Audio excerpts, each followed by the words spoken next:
This is the story of the aged mother by Matsuo Basho. Long, long ago, there lived at the foot of the mountain a poor farmer and his aged, widowed mother. They owned a bit of land which supplied them with food, and they were humble, peaceful, and happy. Shining was governed by a despotic leader, though a warrior, had a great and cowardly shrinking from anything suggestive of failing health and strength. This caused him to send out a cruel proclamation. The entire province was given strict orders to immediately put to death all aged people.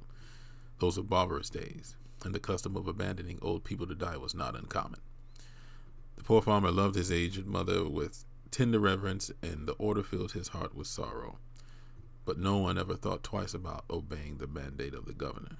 So with many deep and hopeless sighs, the youth prepared for what at that time was considered the kindest mode of death.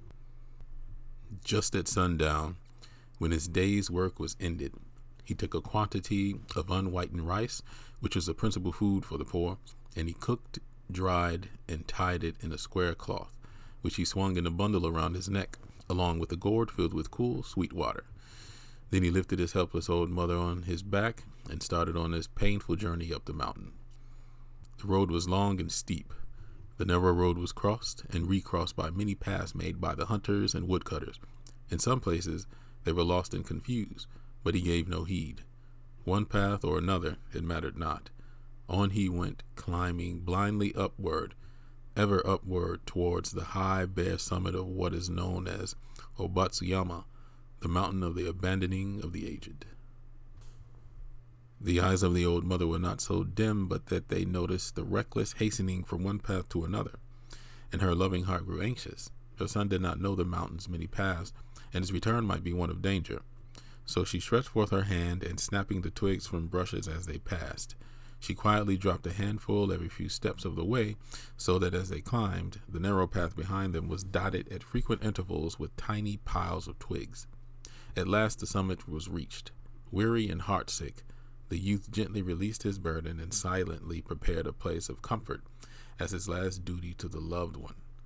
Gathering fallen pine needles, he made a soft cushion and tenderly lifted his old mother onto it. He wrapped her padded coat more closely about the stooping shoulders, and with tearful eyes and an aching heart he said, "Farewell." The trembling mother's voice was full of unselfish love as she gave her last injunction. "Let not your eyes be blinded, my son," she said. "The mountain road is full of dangers. Look carefully and follow the path which holds the piles of twigs. They will guide you to the familiar path further down." The son's surprised eyes looked back over the path, then at the poor old shriveled hands all scratched and soiled by their work of love. His heart broke within, and bowing to the ground, he cried aloud, "O honorable mother, your kindness breaks my heart. I will not leave you. Together we will follow the path of twigs, and together we will die." Once more he shouldered his burden. How light it seemed now, and hastened down the path, through the shadows and the moonlight, to the little hut in the valley. Beneath the kitchen floor was a walled closet for food, which was covered and hidden from view. There the son hid his mother, supplying her with everything she needed, continually watching and fearing she would be discovered. Time passed, and he was beginning to feel safe, when again the governor sent forth heralds bearing an unreasonable order, seemingly as a boast of his power. His demand was that his subjects should present him with a rope of ashes. The entire province trembled with dread. The order must be obeyed, yet who in all Shining could make a rope of ashes? One night in great distress, the son whispered the news to his hidden mother. "Wait," she said.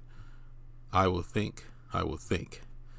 On the second day she told him what to do. "Make rope of twisted straw," she said. "Then stretch it upon a row of flat stones and burn it on a windless night." He called the people together and did as she said, and when the blaze died down, there upon the stones, with every twist and fiber showing perfectly, lay a rope of ashes. The governor was pleased at the wit of the youth and praised greatly, but he demanded to know where he had obtained his wisdom. "Alas, alas," cried the farmer, "the truth must be told," and with deep bows he related his story. The governor listened and then meditated in silence. Finally he lifted his head. "Shining needs more than strength of youth," he said gravely. "Ah, that I should have forgotten the well-known saying, 'With the crown of snow there cometh wisdom.'" That very hour the cruel law was abolished. and the custom drifted into as far past that only legends remain.